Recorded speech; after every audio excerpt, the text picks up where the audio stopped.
More protests in Iran leave the world asking if real change is on the horizon.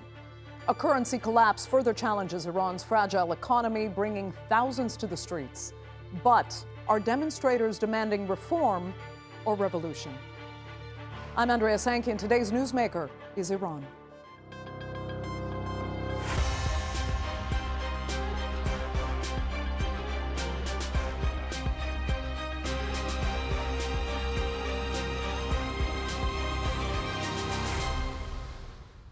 Well, more than once before, we've heard massive acts of civil disobedience in Iran would prove the game changer. But neither the Green Movement in 2009 nor the uprising following the death of Mahsa Amini just over 3 years ago brought any significant change to the government in Tehran. Today, however, it's the accumulation of dissatisfaction and the global geopolitical conditions that have some arguing change is now imminent. Here's a closer look at those conditions and the Iranians who've had enough. Iran is a country experiencing a winter of discontent. A plummeting currency and skyrocketing costs of living have resulted in the biggest mass public protests the country has seen in years. What started in the final days of December as a small group of shopkeepers in Tehran's Grand Bazaar protesting a further drop in the value of the rial has now turned into nationwide rallies across every province and over 100 cities and towns. In a social media post on January 2nd, US President Donald Trump said if Iran shoots protesters, the USA would come to their aid, and that the US was locked and loaded. There's been protesters killed in Iran. You said we were locked and loaded, ready to go. What is the line there for when the U.S. is going to get involved in those protests? We'll take a look. We're watching it very closely. If they start killing people like they have in the past, I think they're going to get hit very hard. The country's top judge said that anyone found supporting the riots or assisting them in line with calls from what he labelled the Zionist regime and comments made by the United States would not be shown mercy. If anyone comes into the streets for riots or to create insecurity or supports them, then no excuse remains for them. The matter has become very clear and transparent. They are now operating in line with the enemies of the Islamic Republic of Iran. Exact figures are difficult to verify, but reports from activists and human rights groups suggest over 30 people have been killed and over 2,000 people have been arrested. Several police have also been killed. To combat ballooning costs, Iran's president announced monetary handouts to Iranian citizens. We have not eliminated subsidies. Instead, we've started depositing the subsidies into bank accounts of all residents. Individuals can receive an amount equivalent to 1 million tomans per person per month. But 1 million tomans is the equivalent of $7 US, a mere drop in a bucket. Amid the protests, social media footage has emerged showing some demonstrators chanting "Long live the Shah," referring to the late ousted former ruler of Iran who lived in exile until his death after the Revolutionary Guard and the Ayatollah took over the country decades ago. The Shah's son, who does not live in Iran, has addressed the military directly via a social media post, imploring them to unite with the people. This is a direct message addressed to Iran's armed and security forces. You, who wear a military uniform to defend the Iranian nation, and who are now facing a historic choice. At a time when the brave and united people of Iran are building and writing history, my question to you is this: on which side of history will you stand? Alongside the criminals, or alongside the people? Iran has been here before. Authorities have clamped down on protests, often violently, and stared down an angry public. But previous protests have usually been in response to heavy-handed policing or a clapback against harsh moral punishments from authorities. The current unrest is a protest of the hip pocket. of basic necessities becoming unaffordable. And hungry people are desperate people. Meanwhile, the son of the former Shah of Iran, Reza Pahlavi, is calling for massive further protests across the country, while former U.S. Secretary of State Mike Pompeo has congratulated Iranian protesters as well as the, quote, Mossad agents walking beside them. Well, joining me now to debate what could come next are, from London, managing editor at Kayhan London and Kayhan Life, Nazanin Ansari. From Tehran, Associate Professor of World Studies at the University of Tehran, Fawad Izadi. And from Washington, Republican strategist and lawyer, Amanda Mackey. Thanks all so much for being with me. Nazanin, what are you expecting from here forward? And what would be best for Iran, in your opinion? Thank you very much for having me on your program. Number one, what we need to understand is the speed and the spread of these protests. On Tuesday, we had over 20 provinces, but today we have all provinces and in hundreds of cities that are expanding. And we also hear of various different political groups, not only monarchists, not only supporters of Prince Reza Pahlavi, but other groups such as the 7 parties, Kurdish groups, lawyer organizations, and others joining in and asking for the overthrow of the Islamic Republic.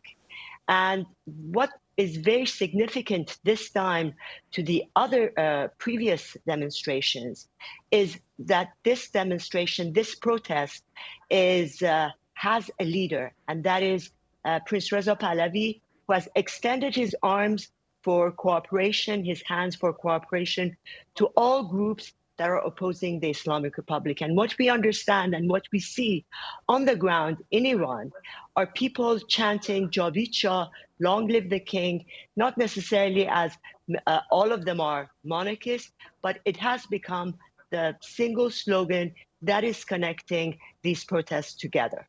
Okay. Fawad Izadi, I'll let you respond to that. I mean, is that factually correct from what you're seeing in Tehran? Partly, yes. We have the demonstrators chanting for the return of the Shah's son. It is true that many cities experience these demonstrations. But as you see on your screens, the number of people who show up are 1,000, 2,000 people. In Tehran, the most we had was about 2,000 people. Tehran is a city of over 10 million population. Because of the slogan that they have, and Mrs. Ansari correctly pointed out to this fact that they are supporting the late Shah's son. The Shah is not a popular person in Iran, neither is his son. Shah was one of the most corrupt rulers of the 21st century. Amnesty International ranked Iran #1 in the world in terms of political prisoner executions and tortures. In the 1970s, Shah killed a lot of young people in Iran, and many people remember that. That is why, although there are demonstrations in Tehran, very limited. In other cities, there are some, but they are, in terms of number, they are quite few. Okay. And So, that is what we see here. Fawad, though, honestly, is it only, according to your estimates, between 1,000 or 2,000 people on the streets rather than the thousands? If you find a video, go ahead. Yeah, if you find a video that's more than 2,000 people, I'll be interested to look at it. But it's not. Okay. It's about 1,000, 2,000 people. It's at most. They cannot. These people cannot get a large crowd. In big cities with millions of population, they cannot get more than a couple of thousand. Critics might say, though, the reason they can't get bigger crowds is because people are deathly afraid of what will happen to them if they go out and protest. Do you think that's... You see what happens to them. Not much. They throw cocktail Molotov at the police. They have killed a number of police officers. If we were in the United States, they would be shot at. Last night in Minnesota, we had a lady, 37 years old, just moved her car and she was shot. Okay. So the police here is very careful to make sure that people are not hurt, because that's what Trump wants. Trump wants high casualties. Okay. So he has an excuse to attack Iran. All right, let me move on to Amanda, though, because, okay, speaking of President Trump, he is threatening some kind of intervention, he says, if protesters are killed. How seriously do you take that threat, and where do you see the U.S. actually, to what extent the U.S. would go to intervene in Iran?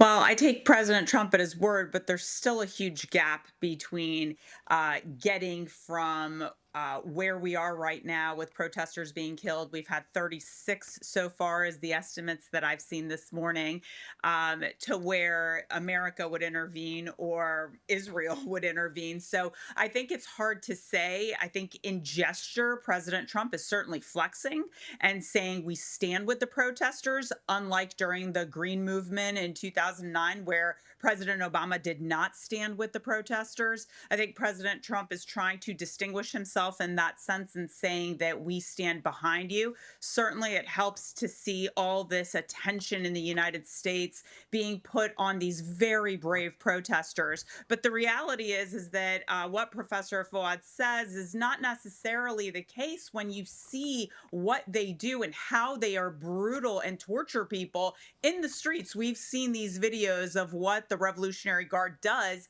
And so it's not necessarily the case. I think Mahsa Amini was really the penultimate in 2022, what they did, how they tortured her, and then said she had a brain aneurysm when in fact they killed her. Now, it didn't happen during the protests, but it certainly did happen under their watch. So I think President Trump is trying to be bold, trying to stand in solidarity with the Iranian people. And that's something that we haven't seen from United States presidents in the past. Okay, but Amanda, very quickly, aside from President Trump, where does the U.S. public stand? Because it has become controversial, for example, that the U.S. went into Venezuela the way it did when President Trump had earlier said there would be no more foreign wars, there would be no regime change. Is the U.S. behind him then on talking, even threatening to do something about protests in Iran, especially after what's been done in Latin America? Yeah, I think it's interesting because there was a poll. Now, none of these are, very scientific, but if you're asking the American people, where would you want to see, the troops that would be involved in something? Because I think after the last 2 decades, we've kind of been concerned about putting our money and our youth on the line to, fight wars for other countries. Hence the hesitation with anything with Ukraine, just as an example. So I think there is hesitation in the party. I think this is a very interesting issue because you have libertarian-minded members of Congress. For example, Marjorie Taylor Greene. Of course, she's no longer in Congress as of this year. But you have people like her, very MAGA, but also very concerned about any kind of U.S. involvement in other wars. And then I think Rand Paul, the senator from Kentucky, he has been, and his father who served in Congress, always wanting to be on the side of not intervening. So this is definitely a delicate issue in that there are going to be some Democrats that are going to support what President Trump has done. For example, Senator Fetterman of Pennsylvania, who's a Democrat.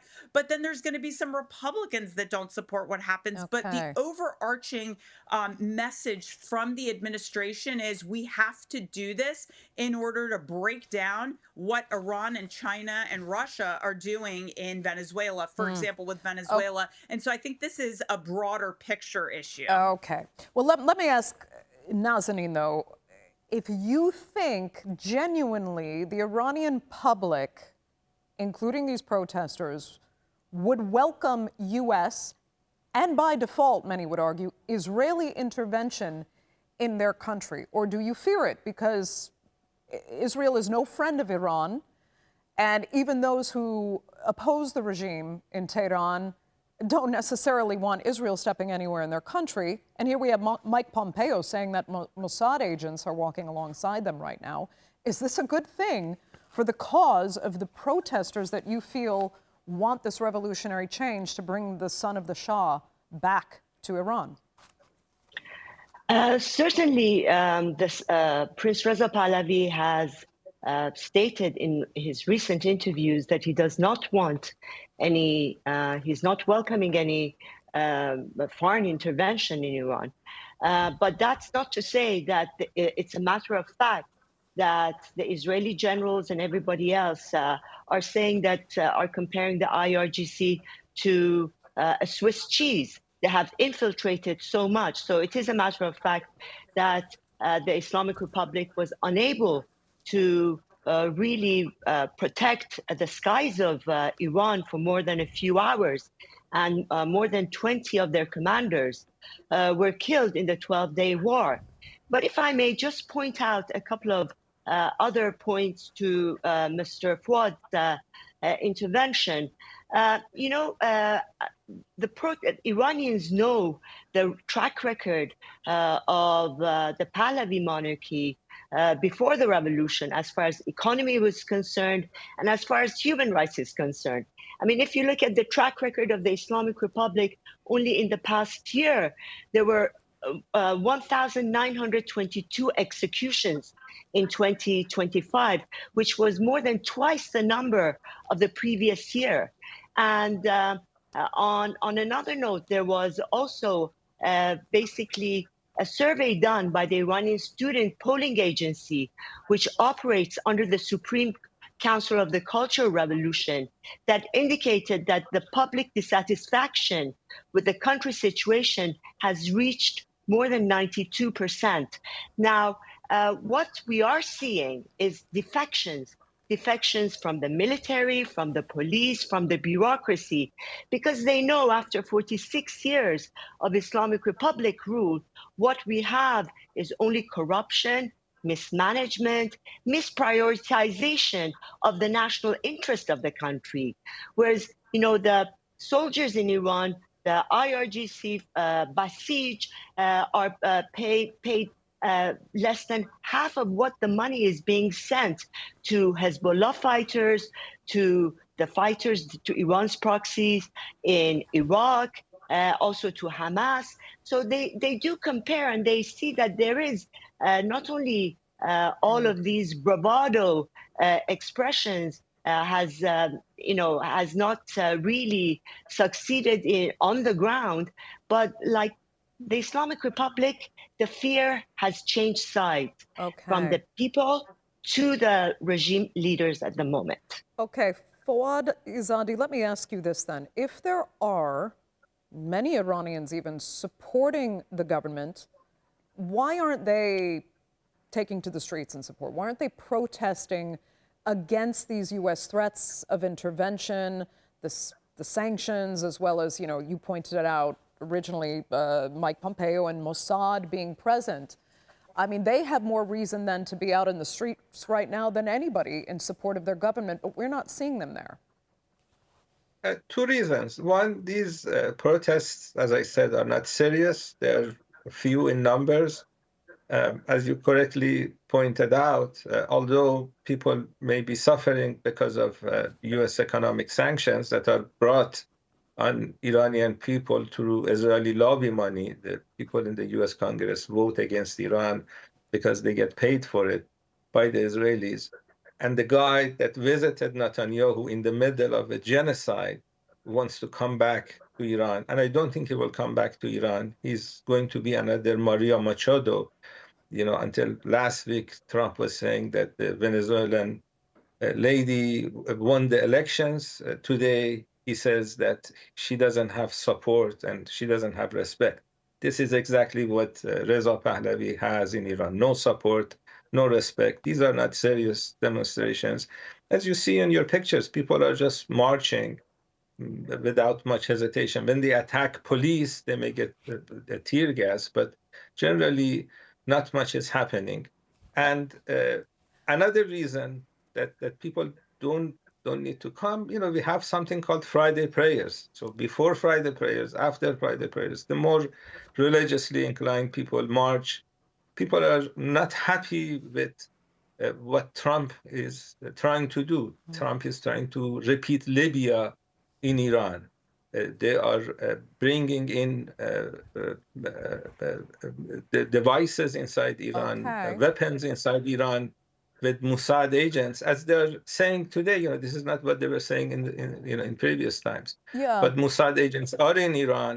They are trying to shoot at people. Sometimes they shoot at demonstrators because they want to get the numbers high enough for Trump to have an excuse to attack Iran. Iranians are smart enough to realize who the Shah is, who the Shah supporters are, who Trump is, who Netanyahu is. These are fascist people. Shah was a fascist dictator. He is not going to come back. His son is not going to come back. Okay, Nazanin, I mean, this almost brings us full circle as to how we introduced this entire program, and that more than once before we've heard that Iran is on the verge of some kind of revolution, and then it doesn't happen. And that's actually what Fawad is describing, as if the media is exaggerating the size of these protests, the momentum altogether. Why are you genuinely so convinced that somehow this time is different? And in the immediate future as well. Some people I've heard are saying that this could change tonight or tomorrow. We're looking for a new government taking over in Tehran. Why are you convinced that is the dramatic case? Yeah, that's a joke. Hold on, let Nazanin, yeah. Number one, I am not 100% sure that it will fall today or tomorrow. But what I do know, perhaps, that the internet has been severely restricted, and maybe that's why the professor doesn't have the up-to-date information as far as the number of the crowds. We are talking on the internet. And, this is internet we are talking. I'm at home. And it has been restricted. Maybe you haven't received all the videos and have. Well, obviously you haven't, because your information is faulty. I mean, unlike previous demonstrations, we see the bazaars, grand bazaars, and shopkeepers in Tabriz, Ahvaz, Qazvin. They're joining in. They're closing down their shops. So this time it makes it very different than the others. The gray sector of the population that had not entered into the protest in 2022, 2017, 2019, this time they are out on the streets. This public dissatisfaction, the professor cannot deny the public dissatisfaction with the inefficiency, mismanagement, corruption of the Islamic Republic. And what we have on the other side is a hope for national reconciliation between not only the forces within the regime, but for all the forces. And this is what is important.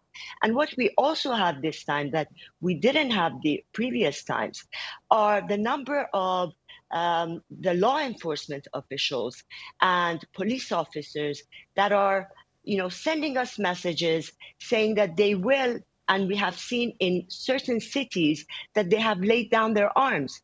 So these are the things that will make it different. And also, one more other thing is that the Islamic Republic that you see in 2026 is not the Islamic Republic you saw in 2022. This is a regime that has lost its teeth, its proxies, and what's in Syria, in the Middle East, it is poor, not because of sanctions, it's because of your corruption. We do receive, even inside Iran, there are all these files, corruption files of billions of dollars being siphoned off outside to outside I'll tell you what, forces. I'm so sorry. We only have a few minutes left. Let me just ask Amanda very quickly, because I'd like to really establish how confident you are from a Republican standpoint that something does have to give this time. I mean, most Republicans argue it does in the end come down really to the economy, that their sanctions have worked, that Iranians just won't take it anymore because their economic conditions are so bad. Does that lead you to believe that it is really different this time? Look, there's been so many fits and starts with what happens in Iran. Again, going back to the Obama administration and the ensuing years since, like I said, presidents have certainly not stepped in. I think a lot of people had hope that President Trump would in June. I certainly talked to generals and they thought, well, for sure there's going to be an intervention now that we've gone in. The momentum is there, but it didn't happen. So really, I think if you listen to what the Shah's son, Pahlavi, has been saying all along, is this has to come from within. This is from the inner workings of the country, not that we put boots on the ground and all of a sudden we're invading Iran. It's that you have to dismantle this regime from within. My hope is that President Trump takes that momentum and does something with it this time. And I think the Iranian people, it's ripe for it. You're seeing that the leadership in Iran is planning an exit strategy for themselves. So maybe they're finally feeling the heat, especially with what happened with Maduro last week. Fawad potentially wanting to laugh a little bit when he joke. Very quick. I know, yeah. Fawad and I know you believe it. You think it's a joke. For the last 47 years. I'll tell you what. For the last 47 years, these guys are saying the Iranian government will fall in 6 months. Right. It's like Netanyahu saying that Iran will have a nuclear weapon in 2 months. It's a joke. Don't take them seriously. You know what? We'll be definitely revisiting this to see They if you're say right. I don't have Fawad. access to the internet. Okay. I'm talking to you on the internet. Fair enough. We'll have to leave it there. Unfortunately, we're over time for this edition of the Newsmakers. So thank you so much, all of my panelists, for joining us, our viewers for being with us as well. Remember, you can follow us on social media. Do be sure to subscribe to our YouTube channel. I'm Andrea Sankey. We'll see you next time.